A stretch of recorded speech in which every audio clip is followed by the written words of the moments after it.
में, हर परिस्थिति में, हर पीड़ा में, हर आपदा में, हर शोक के वातावरण में हमारी संभाल हमारे गुरु महाराज। बाकी यहाँ इस जगत में कोई अपना नहीं।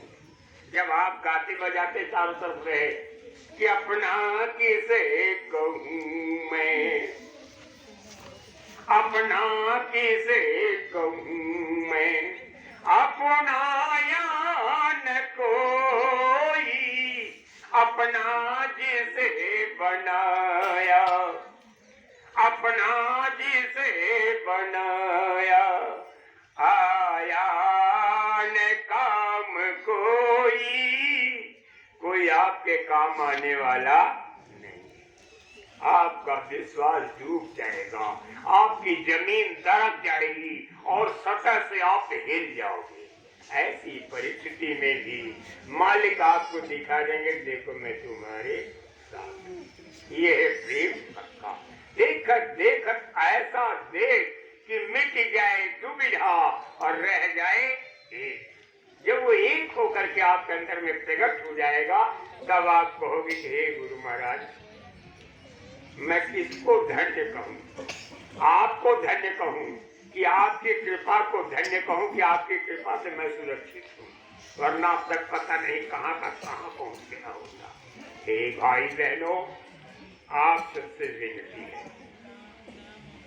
जो भी कहा जाए उसे आप दिल में बिठा लो। दिल में बिठा लोगे तो दीदा खुल जाएगा। दीदा यानी दर्पण खुल जाएगा। दर्पण में आपकी छवि आ जाएगी। अगर दिल में नहीं बिठाओगे तो यह वक्त पार हो जाएगा और रह गए छक्के के छक्के। इसलिए सावधान, आप अपने गुरु महाराज को देखो। गुरु महाराज आपको 24 घंटे देख रहे। मेरे कहने सुनने में अगर कोई गलती हो जाए तो आप सब क्षमा करना। मैं आपका गुरु भाई हूँ। हमेशा अपना कोई गुरु भाई ऊंची से ऊंची साधना कर रहा है तो जरा देर में सड़क के नीचे आ सकता है। एक मन का खेल है और महाकाल पुरुष की सरहद को जब तक आप ना ही पार कर जाते, घटना किसी भी समय घट सकती है। लेकिन जब आप सतलोक की सीमा में यानी 1 अरब किलोमीटर की ऊंचाई पर रहोगे, तब काल के दांव से आप बच जाओगे। लेकिन इसके पहले सरकने का, गिरने का डर हमेशा बना रहेगा और आप निरंतर गुरु महाराज को याद करते रहोगे। हर परिस्थिति में, हर पल, हर कीमत पर आपकी रक्षा निरंतर होती है। ये मेरी प्रार्थना है। मेरी बात को सुने। आपका कोई गुरु भाई कितना ऊंची गति को आप उसको गुरु भाई कहें, आप कभी उसका पैर उससे भीख मत मांगना, अरदास मत लगाना। इतना जरूर आप कह सकते हो कि भाई जरा गुरु महाराज से आप मेरी अपील लगा दीजिए, मेरी प्रार्थना कर दीजिए कि संगत के हितों के वास्ते अगर दया हो जाएगी तो खेल संभल जाएगा, नहीं तो मामला करवट लेगा। हे भाई बहनों, आपके सम्मुख जो भी बात रखी जाए आप उसे बड़े गौर के साथ मेरे कहने सुनने में अगर कोई गलती हो जाए तो आप सब क्षमा कर देना। महापुरुष समझाते हैं कि संत को विवेक का सागर समझो। और हम क्या हैं? हमारे पास एक बूंद नहीं है।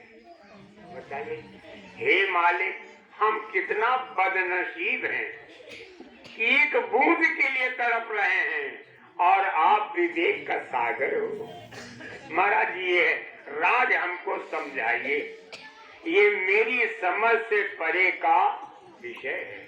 तभी कहते हैं कि पति की ओर निहारिए औरन से क्या काम, सभी देवता छाड़ी के जपिए गुरु का नाम। केवल अपने पति को देखें, पति को देखें। पति को अगर आप देखते रहोगे तो आपकी संभाल होगी, नहीं तो नहीं। लिखा है महात्माओं ने कि सोई सती सराहिए जो जरे पिया के संग, जरे पिया के संग सोई है नारी सयानी। रहे चरण चित लाए एक की और न जानी। तन मन से बेहोश पिया के रंग में राती। तन की सुध है नहीं पिया संग बोलत जाती। पलटू गुरु प्रसाद से लिया पिया को संग। सोई सती सराहिए जो जरे पिया के संग। वो सती सराहना के योग्य होती है जो अपने प्रियतम की याद में अपने पति के साथ जलती है और जगत में उसी की सराहना होती है।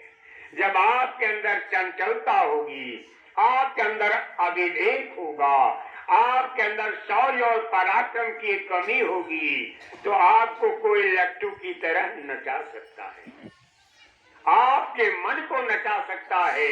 लेकिन स्थिरता होगी और विवेक होगा, संयम और साधना होगी, तो आपको कोई घुमा फिरा नहीं सकता। ये है माया। महात्माओं ने लिखा कि माया को जे हिनन नचाया। कौन ऐसा जगत में है जिसको कि माया ने नचा नहीं दिया? कौन बचा है? महापुरुष कहते हैं कि फिरत जीव माया कर प्रेरे। बड़े गौर के साथ समझिए, मैं हिंदू मुसलमान सिख ईसाई की बात नहीं करता, यहूदी पारसी जैन बौद्ध की बात नहीं करता, मैं तो जीव की बात कर रहा हूँ। जीव तो सब हो, सब जीव हो और सबके अंदर मन बैठा हुआ है। आपसे कहो कि मैं उर्दू में कहूँ, अरबी में कहूँ, फारसी में कहूँ, तो क्या भूख लगी है तो आपकी भूख मिट जाएगी? भूख नहीं मिटेगी। भूख तो मिटेगी उस सामान से जो खाने के लिए दिया जाएगा, जो सुनने के लिए दिया जाएगा, जो पीने के लिए दिया जाएगा, जो आपकी सुरक्षा के लिए दिया जाएगा। भूख उससे आपकी जाएगी। मैं किसी भी भाषा में आपसे बात कर रहा हूँ तो आप सत्य को पकड़े। जो सत्य है वो सत्य है, आप यहाँ नहीं कहीं भी रहोगे, वो सर्वदा सत्य है। कहते हैं महात्मा कि फिरत जीव माया कर प्रेरे। काल कर्म स्वभाव गुण घेरे। ये जीव फिर रहा है। फिरने वाला कौन है? जीव है, उसको जीव कहते हैं। सत्यता को समझे। लेकिन आत्मा क्या चीज है? कितने लोग कहते रहे जीव और आत्मा बराबर है। ना आपको ज्ञान है और ना ही आप दूसरों को दे सकोगे। जीव किसको कहते हैं, आत्मा किसको कहते हैं? महात्मा समझा रहे हैं कि एक समय वन में बसते मृगराज किनारिन के हरि जायो। करी कारण पाल के हाथ चढ़ो, उसे लेकर छेड़ी के संग लायो। भूल गयो कुल को सो पराक्रम, खंड भयो रही डूब चरायो। सुंदर ऐसे ही आत्मा शरीर के संग, भुलाई के पुहि जीव कायो। कहते हैं महात्मा कि जीव जो है शेर था, शेर के समान था और वही जीव बन गया बकरी। लेकिन तब शेर के समान था जब इसके ऊपर कोई खोल नहीं नहीं चली। ये शेर था और जैसे कारण शरीर का खोल डाल दिया गया तो डर गया तो ये क्या हो गया, मैं कहाँ था, कहाँ से क्या हो गया। और उसके ऊपर जब सूक्ष्म शरीर की खोल डाल दी गई तब और डर गया कि तो अब मुझको दबा दिया गया। और जब लिंग शरीर की खोल डाल दी गई तब तो कहा मैं तो भूत की तरह लग रहा हूँ, मेरी खूबसूरती। और जब ये स्थूल शरीर के खांचे में बैठा दिया गया कहा मैं जीव। अब बताइए लाइव चल रहा है, अब आप ये जान लो कि जब तक आप आत्मा नहीं बन जाते हो तब तक आपका जलवा, आपका जौहर इसी में चालू करवा गया, इसी में डूबता रहेगा, इसी में सकता रहेगा। आप झुलसते रहोगे और तपते रहोगे।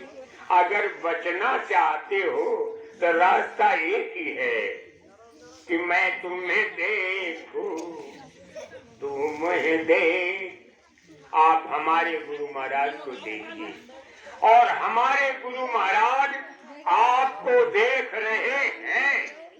आप विश्वास कर लो, मैं अपने गुरु महाराज का गुण गाने बैठा हुआ हूँ। हे भाई बहनों, आप बुरा मत मानना। अपने अपने मीत की सभी मनावे टेक, रजब निशाना एक है तीरंदाज अनेक। सब अपने अपने मीत की, अपने अपने यार और अपने अपने महबूब की, जिस पर वो फिदा हैं, जिस पर वो न्यौछावर हैं, उनकी कथा गाते हैं। तो अगर मैं कह रहा हूँ तो क्या बुरा कर रहा हूँ। इसलिए हे भाई बहनों, अगर आप जय गुरुदेव कह करके याद करोगे तो हमारे मालिक की दया आपके साथ जुड़ जाएगी और रहमत का दरवाजा खुल जाएगा, दया का द्वार खुल जाएगा। एक सुनहरा सा अवसर आपके सामने आ जाएगा और जो आगे बढ़ करके आपको बचा लेगा, आपकी हिफाजत करेगा, आपकी सेवा करेगा और आपको जीवन देगा। आप उसी को राम कहोगे, उसी को कृष्ण कहोगे, उसी को ईसा और मूसा और मोहम्मद मानने लगोगे। हे भाई बहनों, वो वक्त आ रहा है। राजकुमार भी कर रहे हैं, इससे आप बचे नहीं सकते। इसलिए आप सबसे इसके आगे की वीडियो ले पड़ा लो, जीवन क्या चीज है। अपलोड किया ही फिर